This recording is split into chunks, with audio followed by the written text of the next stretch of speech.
Q&A 갖도록 하겠습니다. 네네. 예, 일단 인사를 드리고요. 그 다음에 화면 공유를 하도록 하겠습니다. 네, 오늘 이 자리에 와주신, 참석해주신 모든 분들 진심으로 반갑고 감사드립니다. 오늘 일단 웨비나 자리 마련해주신 LA 총영사관 이우철 영사님 비롯해서 관계자분들께 진심으로 감사드리고요. 간단히 저를 소개해주셨지만 성기현 변호사라고 하고요. 한국에서 약 7년간 한국 변호사로 일을 하다가 미국 로스쿨로 유학을 와서 현재는 캘리포니아에서 변호사로 활동을 하면서 한국 기업들의 미국 진출 그리고 미국 기업들과의 크로스보더 거래나 소송 관련해서 자문을 제공을 하고 있습니다. 오늘 첫 번째 웨비나 주제는 미국 내에서 창업, 어떻게 시작하고 어떤 부분들을 신경 써야 할 것인가를 법률적인 내용들을 중심으로 간단히 소개를 드리고자 하고요. 일단 모든 내용들이 일반적인 내용을 기초로 설명됨을 원칙으로 하고 각 사안별로 세부적인 사항들은 별도로 변호사나 특히 텍스와 관련된 내용은 회계사분과도 꼭 상의를 하실 것을 권해드립니다. 일단 우선 세미나 발표를 진행하고요. 사전에 질문 주신 내용들에 대해서도 세미나 끝나는 시간에 간단히 답변을 드릴 수 있도록 그렇게 진행을 하겠습니다. 혹시라도 본인의 질문이 언급되지 않았거나 추가적인 질문이 있으신 분들은 오늘 세미나 이후에 개인적으로 이메일을 주시면 최대한 성심성의껏 답변을 드리도록 하겠고요.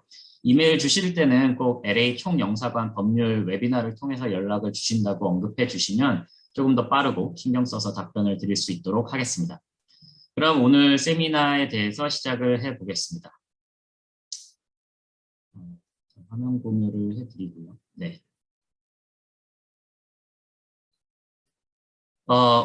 주제는 말씀드렸다시피 어떻게 미국에서 사업을 시작할 것인가, 특히 비즈니스 포메이션 그리고 사업체 설립을 중심으로 좀 말씀을 드리고자 합니다. 사업체 설립을 하시게 되면 크게 두 가지 측면을 고려하시게 되는데요. 하나는 법률상 엔터티의 구조, 그리고 다른 하나는 텍스 측면입니다. 이 두 요소는 뗄 수 없이 밀접하게 연결이 되어 있기 때문에 당연히 둘 다 처음부터 확실하게 이해하고 진행을 하시는 것이 좋겠고요. 그러면 조금 더 구체적으로 들어가서 법인 또는 회사를 세운다는 것은 기본적으로 자연인인 오너와 법인격을 분리하겠다는 의미가 가장 큽니다. 그것의 가장 큰 이유는 오너 개인의 법률상 책임을 제한하기 위함이고요. 그렇지만 모든 사업체가 이 오너 개인의 책임의 제한을 허용하지는 않습니다. 뒤에서 조금 더 자세히 알아보도록 하겠고요. 경영에 실제로 같이 참여하는 동업자가 있는지, 제3의 재무적 투자자가 있는지, 운영상의 절세, 물론 모든 업체가 절세를 원하겠지만 어떤 종류의 세금을 세이브할 것인가에 따라서 조금씩 달라질 수 있습니다. 그리고 초기 설립 비용, 향후의 운영상 및 관리상의 복잡성, 그리고 어떤 방식으로 엑싯을 할 계획인지 등이 종합적으로 고려되어야 할 것입니다. 그럼 일단 대표적인 사업체의 구조 크게 네 가지, 개인자영업, 파트너십, 그리고 유한책임회사 LLC, 주식회사 코퍼레이션에 대해서 조금 더 자세히 알아보도록 하겠습니다. 많은 분들이 이제 법인, 사업체를 세운다고 하면 당연히 주식회사를 먼저 생각하시기도 하는데 이처럼 다양한 옵션이 존재하고요. 각각의 장단점이 있기 때문에 비교 검토를 할 필요가 있겠습니다. 결론부터 미리 말씀을 드리자면 궁극적으로는 회사가 성장해서 커진다면 자연스럽게 주식회사로 전환될 필요는 있습니다. 그런데 하지만 이제 반드시 처음부터 주식회사로 설립을 할 필요는 없다고도 말씀을 드릴 수가 있겠습니다. 특히 사업 초반에 발생하는 세금이나 각종 관리상의 비용 등을 고려했을 때는 첫 번째로 일단 개인 자영업은 다 잘 아시겠지만 가장 단순하고 간단한 구조입니다. 사업체가 곧 오너 자신이라고 생각하시면 되겠고요. 따라서 사업체의 책임은 오너 개인의 죄송합니다. 오너 개인의 자산 전부에까지 미치게 됩니다. 이 때문에 많은 분들이 절대 취하면 안 되는 구조다라고 막연하게 이제 부정적으로 생각하시는 분들도 있는데요. 사업 초창기의 1인 기업의 경우에는 설립 비용이 없다는 점이나 별도로 주정부 등록을 할 필요가 없다는 점, 그리고 설립이 단순하다는 점으로 인한 장점도 분명히 존재합니다. 그 다음은 파트너십이고요. 파트너십은 말 그대로 둘 이상의 자영업자의 조합체라고 보실 수가 있는데요. 각자가 출자한 만큼 지분을 나눠 가지게 되고요.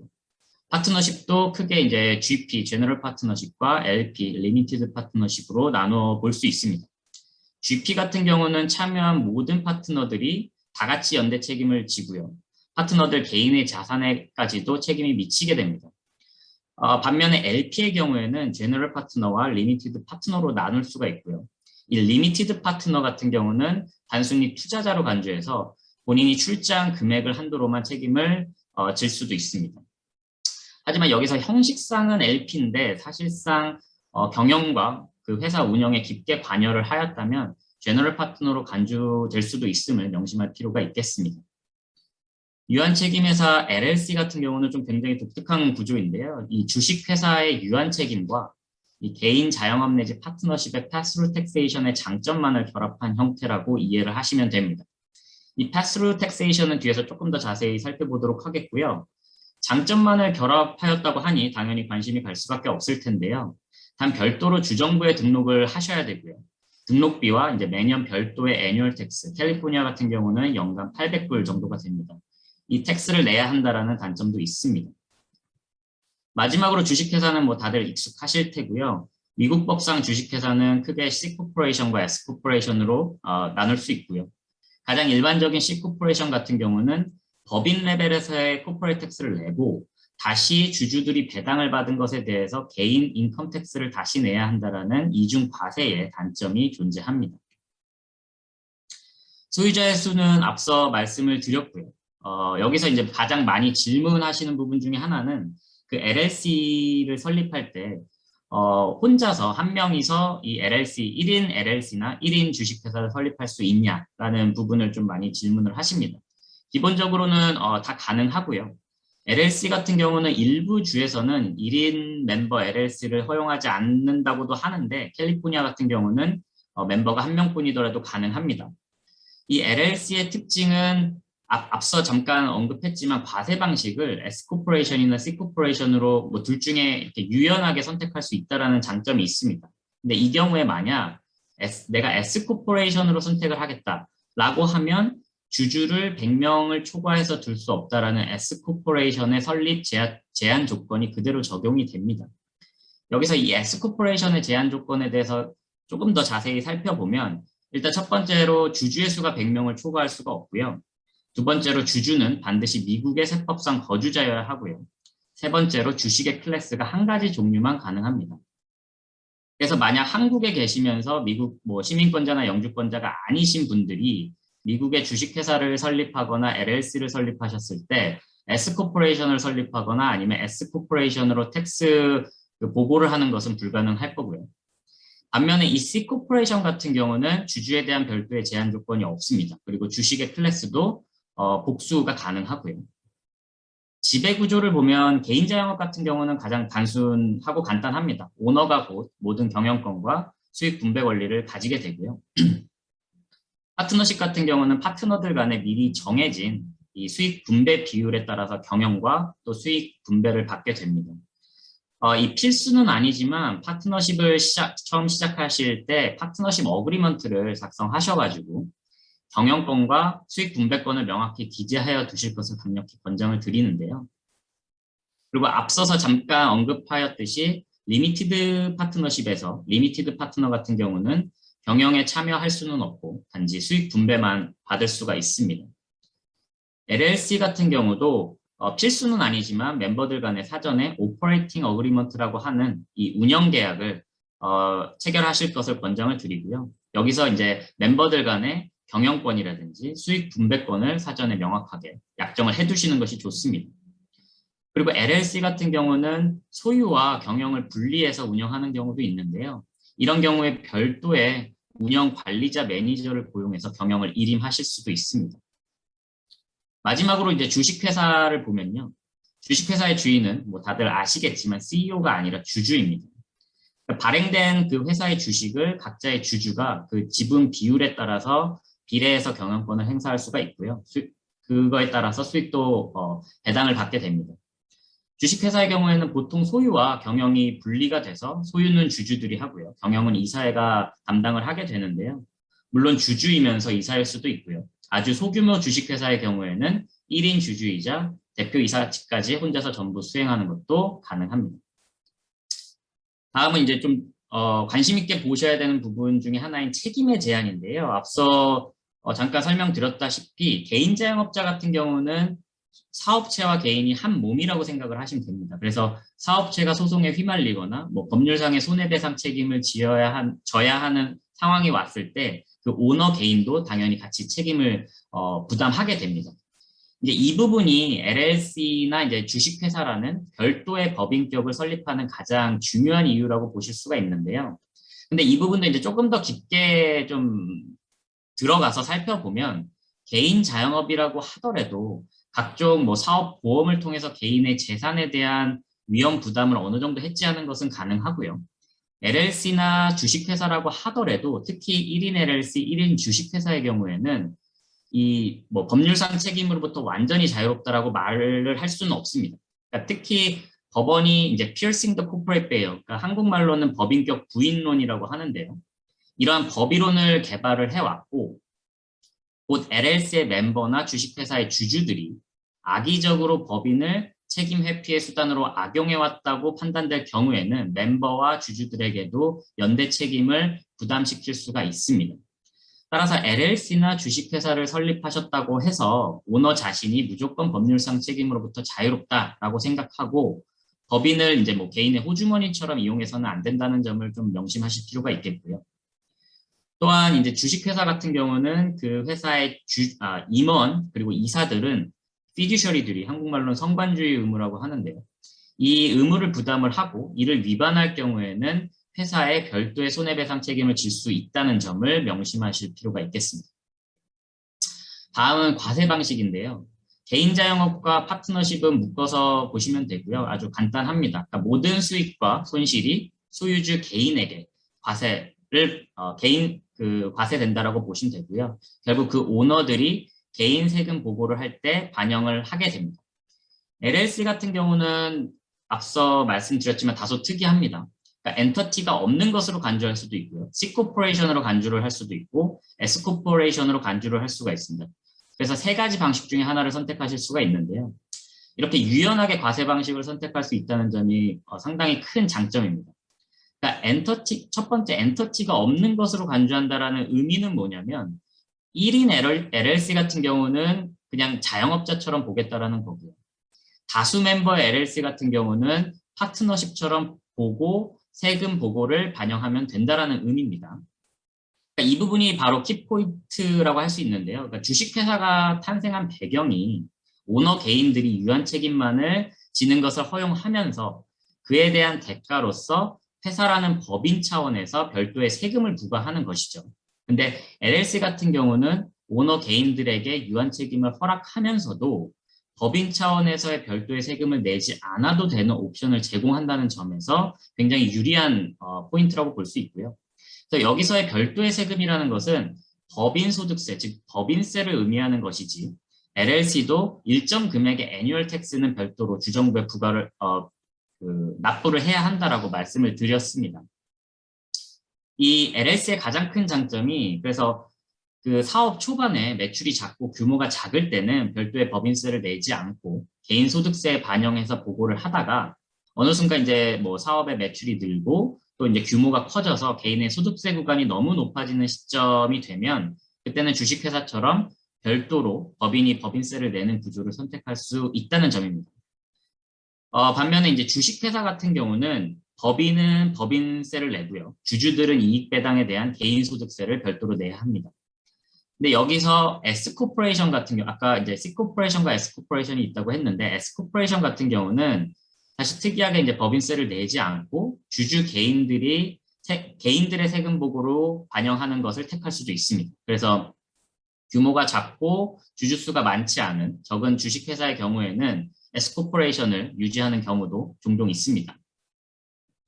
다음은 소유권 이전이고요. 개인 자영업은 오너와 한 몸이라고 말씀을 드렸죠. 그래서 오너와 함께 따라다니기 때문에 사업체만 별도로 오너와 분리해서 넘긴다는 것이 불가능합니다. 그래서 오너가 사망하는 경우에는 개인 자영업은 자연스럽게 소멸한다고 보셔야 되고요. 반면에 파트너십, 유한책임회사, 주식회사 같은 경우는 그 멤버나 주주, 파트너가 사망한다라고 하더라도 그 회사의 엔터티는 그대로 존속하게 되죠. 파트너십이나 LLC 같은 경우는 그 소유권 이전은 파트너들 간 그리고 LLC는 멤버들 간의 운영계약서에서 규정한 바에 따름이 원칙입니다. 그래서 일반적으로는 다른 파트너들이나 다른 멤버들의 동의 없이, 사전에 동의 없이 소유권 지분을 뭐 제3자에게 넘기는 것을 제한하도록 하는 것이 일반적입니다. 그러니까 어느 날 갑자기 전혀 모르는 뭐 제3자가 나타나서 뭐 파트너랍시고 경영에 참여를 한다거나 뭐 사업체를 대표해서 대외적인 효력이 있는 법률 행위를 하는 것을 뭐 다른 파트너들이나 다른 멤버들이 원할 리가 없기 때문이죠.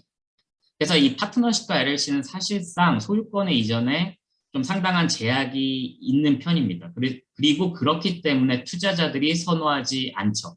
왜냐하면 투자자들은 어느 정도 이제 수익이 발생을 하면 그 본인의 지분을 정리하고 또 수익을 실현하기를 원하지 뭐 일일이 이 파트너들과 멤버들을 찾아다니면서 본인의 지분 이전에 동의를 구하고 다니는 것을 원하지는 않기 때문이겠죠.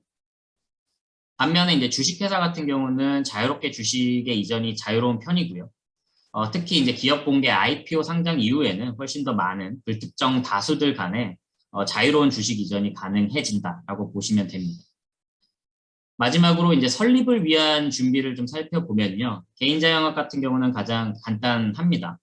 그 고용주식별번호라고 하는 EIN 넘버만 발급받으면 사업을 시작하시는 데는 아무런 문제가 없습니다. 그리고 이 DBA, Doing Business As라고 하는 만약 자신의 사업체 명에 그 본인의 라스트 네임과 업종이 들어가지 않는다면 이 별도로 DBA를 등록을 하셔야 됩니다. 그러니까 예를 들어서 쉽게 설명을 드리면 제가 만약 뭐 베이커리 빵집을 오픈을 하면서 뭐 기원성스 베이커리 뭐 이런 식으로 간판을 달고 운영을 한다라고 하면 별도의 DBA 등록이 필요가 없겠죠. 근데 만약 제가 뭐 캘리포니아스 베스트 베이커리라는 이름으로 사업 간판을 달고 영업을 하고 싶다라고 하면 해당 네임으로 그 DBA 등록을 해야 한다라는 의미입니다. 그리고 이제 별도로 뭐 비즈니스 라이센스라든지 퍼밋이 필요한 업종이라면 각 시티나 카운티별로 별도로 신청을 하셔야 되겠고요. 파트너십 같은 경우는 그 제너럴 파트너십은 사실상 뭐 개인 자영업과 비슷하고요. 이 리미티드 파트너십 같은 경우는 주정부에 별도로 등록을 하셔야 됩니다.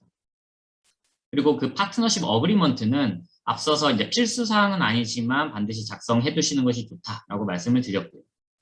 LLC 같은 경우는 아리크로브 오르가니제이션이라고 하는 정관을 반드시 주 정부에 그 LLC를 설립하고자 하는 주 정부에 등록을 별도로 하셔야 되고요. 멤버들 간의 오퍼레이팅 어그리먼트는 앞서 말씀드렸지만 필수는 아니지만 작성을 해 두시는 것이 좋다라고 말씀을 드렸습니다. 주식회사 같은 경우도 아리크로브 오르가니제이션 정관을 주정부에 등록을 하셔야 되고요. 바일로라고 하는 사규라고 하는 이 사규 역시 회사 설립의 필수 요소는 아닙니다. 하지만 정관 제출과 동시에 미리 작성해 두실 것을 강력히 권해드리고요.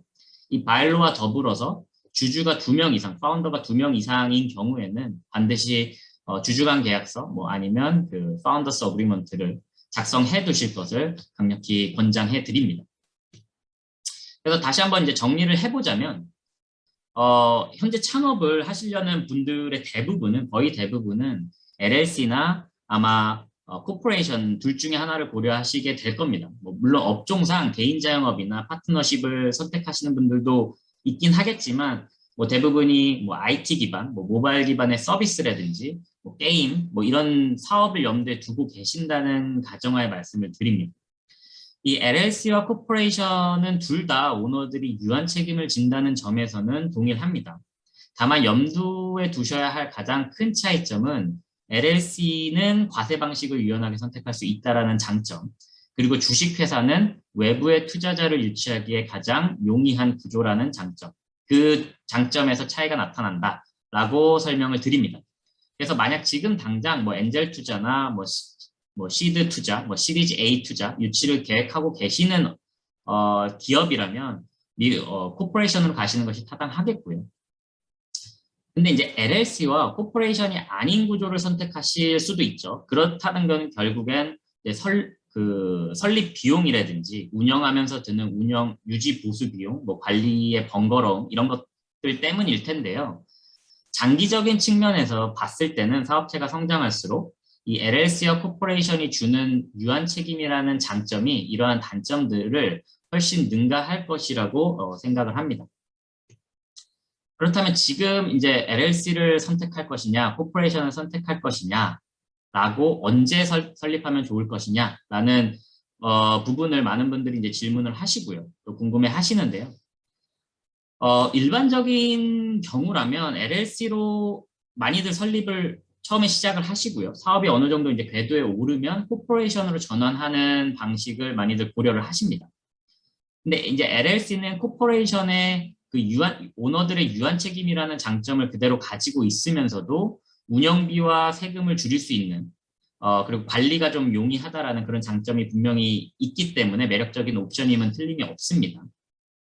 근데 예외적으로 이제 오너들의 출자금, 그 오너들의 출자금만 캐피털로만으로는 사업 준비가 도저히 어려운 비즈니스가 있을 수가 있죠. 뭐 설비 투자가 좀 많이 든다든지 그 운영 비용이 많이 들어서 외부 투자 유치를 하지 않고는 사업 진행이 도저히 힘들다라는 경우라면 뭐 코퍼레이션을 설립하는 것이 타당할 것으로 보이고요.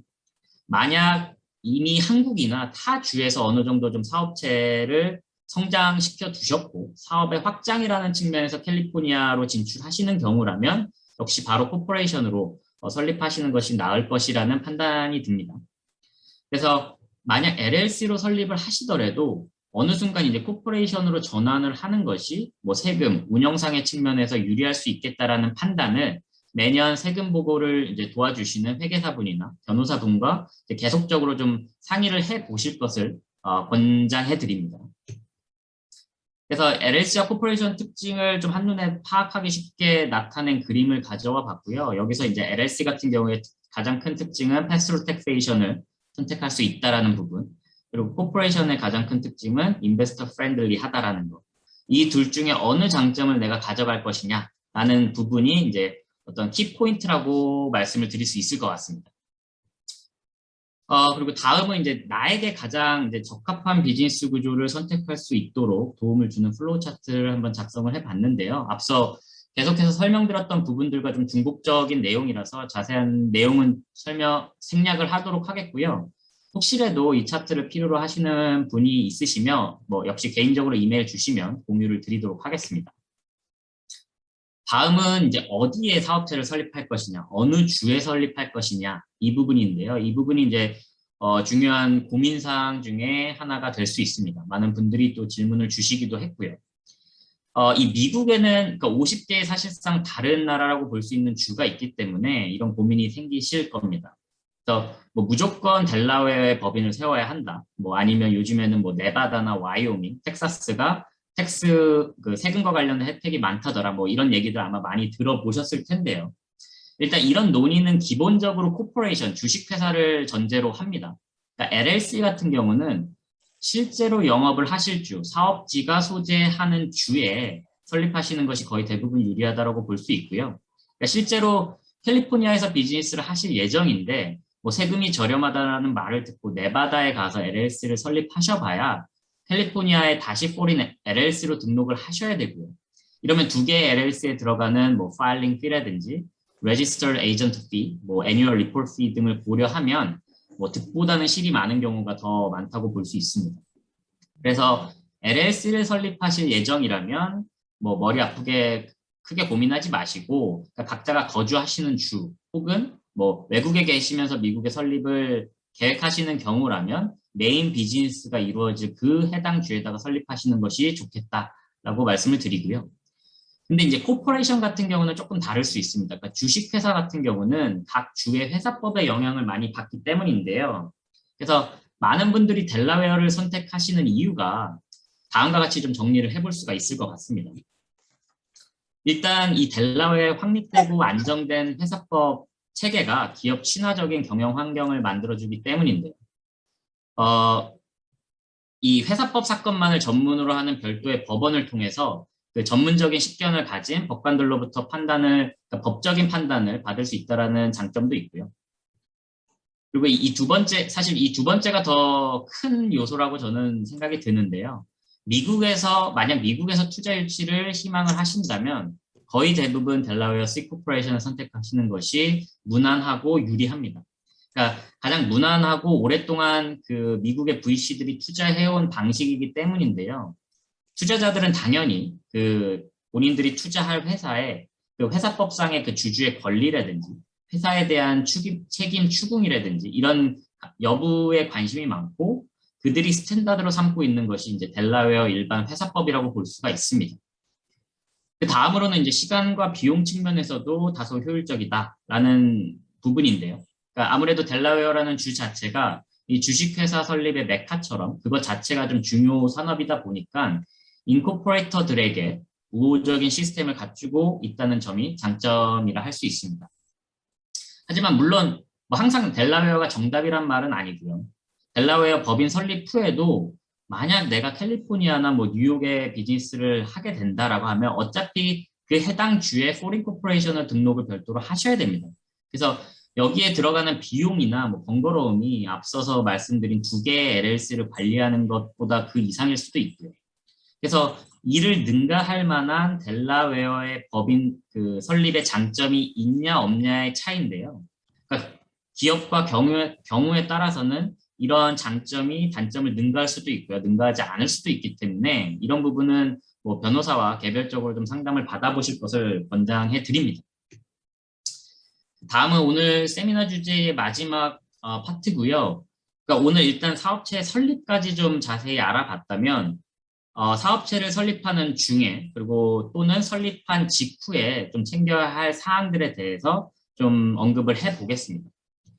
우선적으로 사명과 서비스명을 확정을 하셨다면 상표 출원을 반드시 좀 검토를 해보시기 바라고요.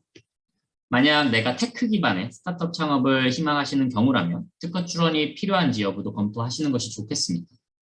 만약 컨텐츠 기반의 창업을 하신다면 뭐 엔터테인먼트나 컨텐츠 기반 이런 경우에는 저작권 등록을 할 필요가 있을지 여부를 검토하시는 것이 좋겠고요. 뭐 요새는 홈 오피스들 많이들 이용하시기는 하나 물리적인 오피스를 가지실 경우에는 이 오피스 리스 계약에 대해서 검토하시는 것이 좀 필요하겠습니다. 그리고 텍스와 관련해서는 각 주별로 텍스 아이디를 발급 신청을 진행하실 필요가 있겠고요. 앞서 언급했듯이 본인의 사업체의 그 분야와 종류에 따라서 별도의 라이센스를 필요로 하는 것은 아닌지 검토하실 필요가 있겠습니다. 그리고 법인을 설립한 주와 내가 실제로 영업할 주가 다를 경우에는 qualifying to do business in another state, 다른 주의 그 foreign corporation, foreign LLC 등록하시는 부분을 반드시 고려를 하셔야 되고요.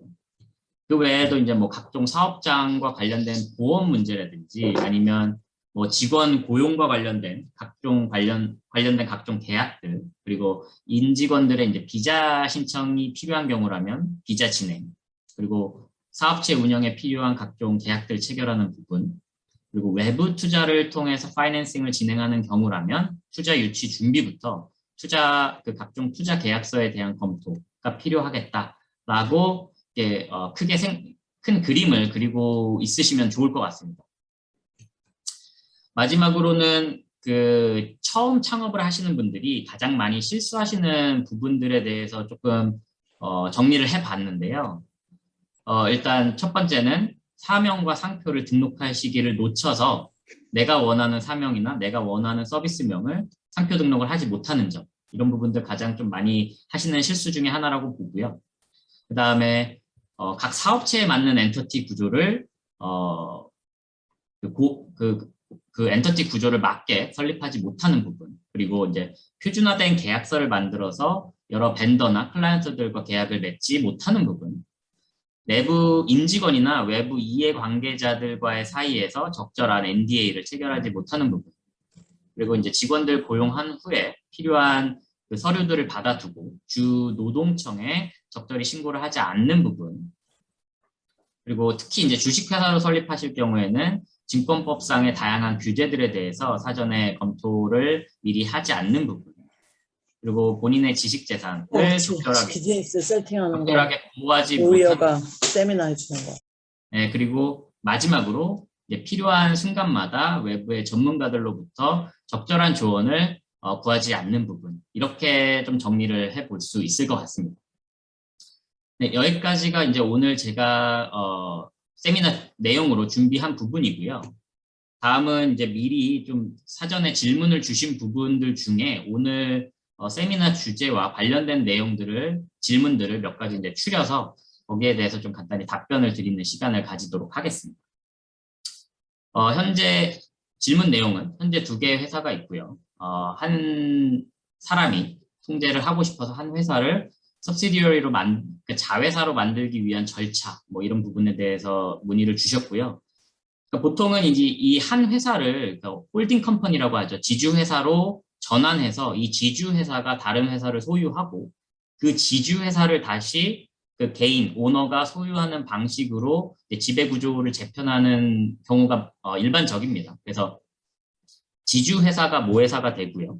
그리고 이제 그 모회사의 자회사가 그러니까 이 모회사가 자회사인 그 다른 회사의 주식의 그 회사의 주식의 대부분을 소유해서 경영권을 가지게 되고 그 모회사를 다시 창업자 개인이 주식의 대부분을 소유해서 경영권을 가지게 되면 이 창업자 개인이 그 모회사인 지주회사를 지배함으로써 그 지주회사의 자회사까지 지배할 수 있게 되는 거죠.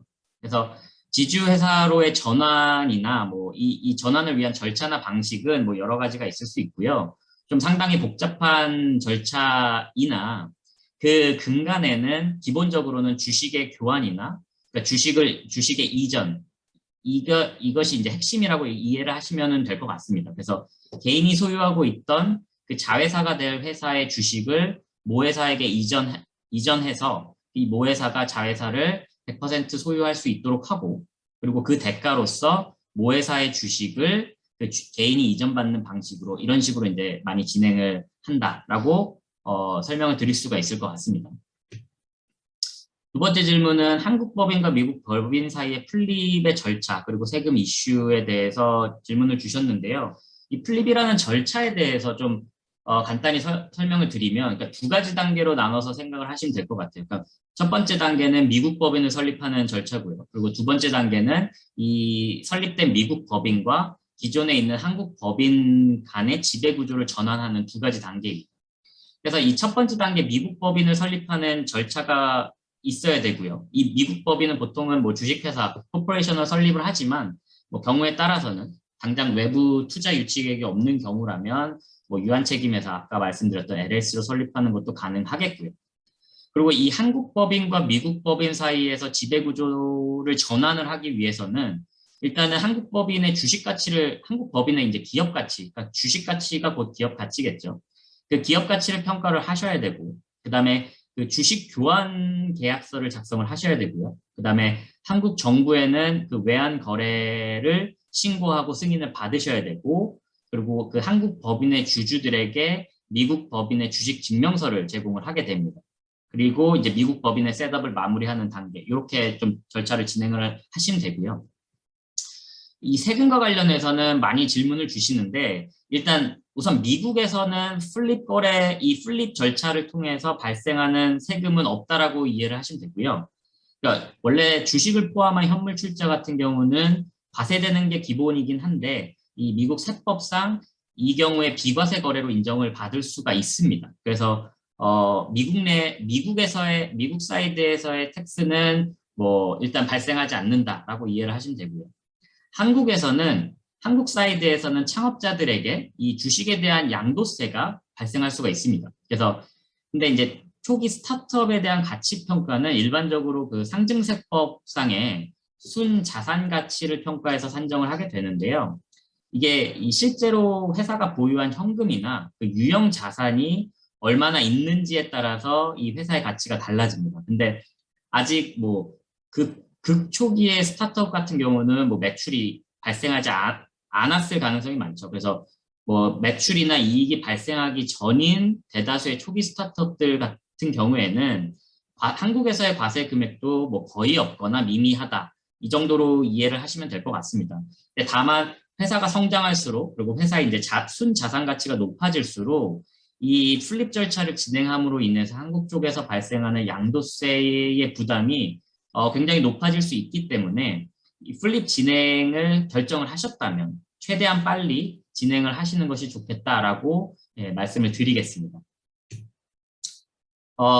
다음 질문은 미국에서 사업자금 마련하는 방법인데요. 그러니까 이거는 뭐 미국뿐만 아니라 한국에서도 마찬가지일 거라고 생각이 듭니다. 그러니까 크게 뭐 3가지 정도로 정리를 해볼 수 있을 것 같아요. 뭐 첫 번째는 뭐 자체 조달이 있겠고요. 그러니까 창업자들 간에 자체로 자본금을 조달하는 방식이 있겠고, 두 번째는 뭐 외부 금융기관으로부터 대출을 받는 방식이 있겠고, 세 번째는 외부 투자자들로부터 투자 유치를 받는 방법이 있겠습니다. 뭐 아마 대부분은 이 투자 유치 쪽을 많이 생각을 하실 텐데요. 뭐 대출 같은 경우도 미국에서는 뭐 SBA 론, 뭐 Small Business Administration 론이라든지 뭐 일반 금융기관을 통해서 이 스몰 비즈니스들을 위한 대출을 받을 수가 있는지 여부를 좀 검토를 하고 생각을 해보시는 것이 좋겠고요.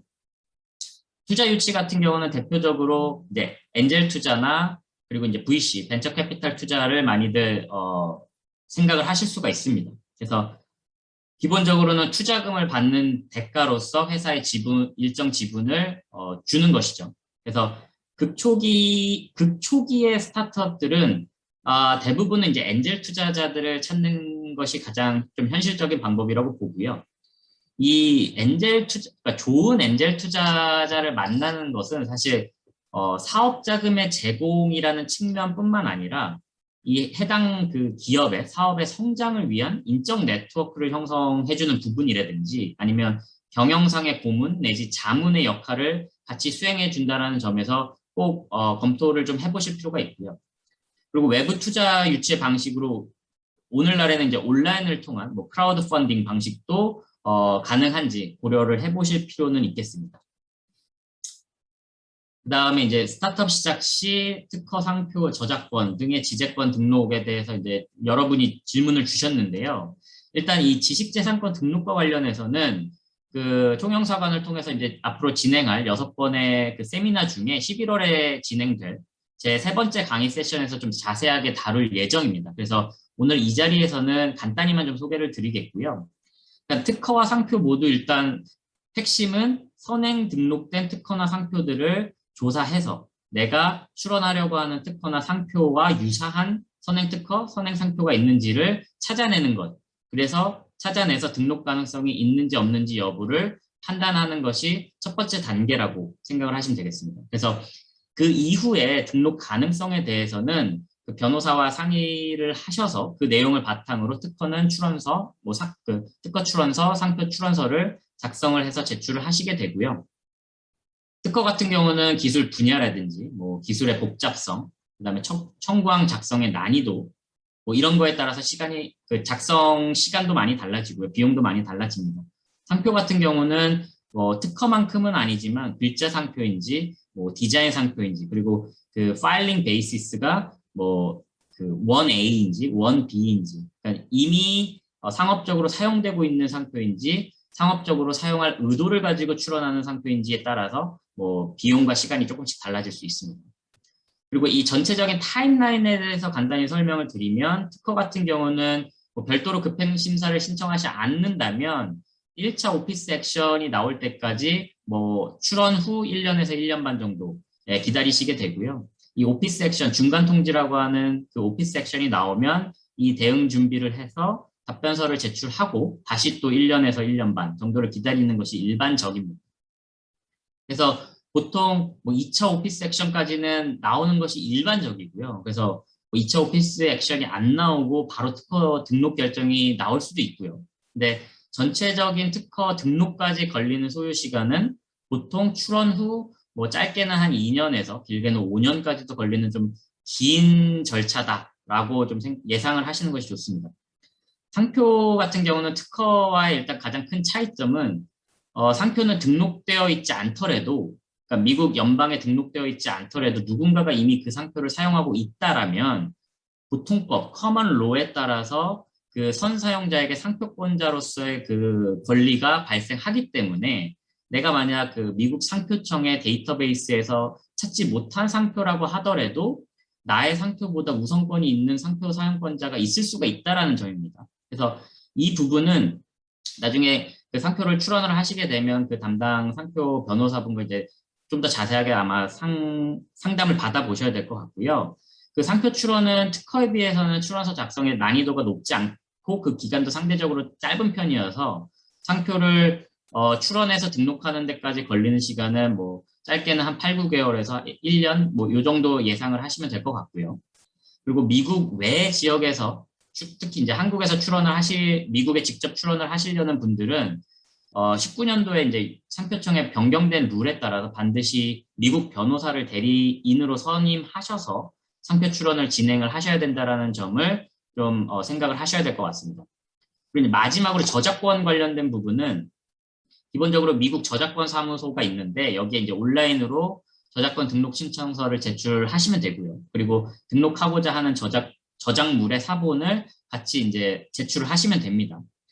그래서 이 저작물 사본을 제출하시기 전에 반드시 그 제출해야 하는 사본의 부수가 그 저작물 유형별로 조금씩 다를 수가 있거든요. 그래서 그리고 그 사본 제출 시 저작물 유형별로 별도로 요구되는 어떤 요건이 있는지 여부는 좀 확인을 해보실 필요가 있습니다. 그러니까 예를 들어서 내가 동영상을 저작권으로 좀 등록을 하고 싶다라고 하는 경우는 동영상 그 사본 파일만 제출하면 되는 것이 아니라 동영상의 내용에 대해서 별도로 글로 작성된 설명이 첨부가 되어야 됩니다. 그래서 그리고 이제 이 제출한 저작물 사본은 나중에 돌려받을 수가 없다라는 점도 유의하실 필요가 있겠고요.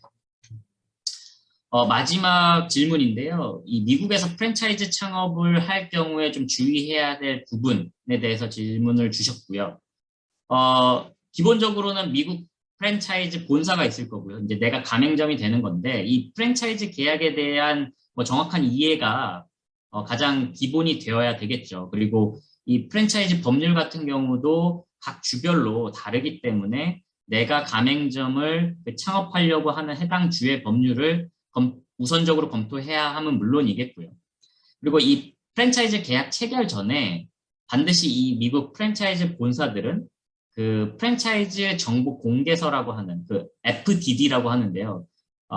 프랜차이즈 디스클로저 다큐멘트라고 하는 이 문서들을 그 가맹점주에게 전달을 해야 됩니다. 그래서 이 문서상에서는 이 본사의 재정 상황이라든지 뭐 경영 실적, 계류 중인 소송이나 분쟁 뭐 등은 없는지, 그리고 가맹점 사업 시 있을 수 있는 여러 가지 제한 요건 이런 부분들을 포괄적이고 자세하게 공개를 해야 합니다. 그래서 이제 겉은 번지르르 한데 속으로는 그냥 단순히 문어발식 확장을 해서 외형만 키운 내실이 없는 부실한 프랜차이즈들이 있을 수 있거든요. 그래서 이런 프랜차이즈 본사와 가맹점 계약을 체결하시기 전에 반드시 이런 그 디스클로저 다큐멘트를 전문가와 같이 좀 자세하게 검토를 하시는 것이 좋겠다라고 말씀을 드리고요. 마지막으로 그 다음은 이제 비용적인 부분인데 뭐 누구나 다 가맹비 부분은 잘 아실 거고 고려를 하실 거라고 생각이 들고요. 그 외에 발생할 수 있는 부대 비용들에 대해서도 미리 좀 예상을 하시고 검토를 하시는 것이 좋겠습니다. 그래서 뭐 요식업의 같은 경우는 원재료를 구매하고 뭐 운송하는 비용이라든지 그리고 그 각종 뭐 필요한 장비, 음식을 만들기 위한 장비를 구매하거나 렌트하는 비용, 그리고 정기적으로 뭐 가맹점 교육이나 연수를 받아야 되는지 그런 부분에 있어서 지출되는 비용은 없는지, 뭐 실내 인테리어나 각종 공사 비용이라든지 광고 비용을 가맹점주가 별도로 부담해야 하는지 이런 부분들에 대해서 그 계약서상에 명확한 규정이 있는지를 보셔야 되고요. 만약 프랜차이즈 계약서상에 명확한 규정을 찾지 못한다고 하더라도 본사의 기본 거래 약관에 혹시 그런 내용들이 숨어 있지는 않은지라는 부분들, 그리고 뭐 별도의 나중에 부속 합의서 체결을 요구하는 관행이 있지는 않은지 이런 부분들을 좀 정확하게 확인을 하실 필요가 있겠고요. 이런 부분들을 확인하시지 않고 사업을 시작을 하시면 나중에 좀 예상치 못한 비용들이 발생함으로 인해서 어려움을 겪으실 가능성이 높다라고 그렇게 좀 말씀을 드릴 수 있을 것 같습니다. 네, 이로써 오늘 준비한 그 강의와 질문에 대한 답변까지 좀 정리를 해드렸고요. 일단 긴 시간 동안 제 강의를 경청해 주셔서 모든 분들께 감사드립니다. 네, 네, 감사합니다. 변호사님. 오늘 뭐 미국에서 그 사업 창업할 때, 뭐 설립할 때, 뭐 준비 사항에 대해서 자세히 또 설명해 주셨고, 또 사전에 또 질문해 주신 여러 질문에 대해 답변도 잘 해주셨습니다.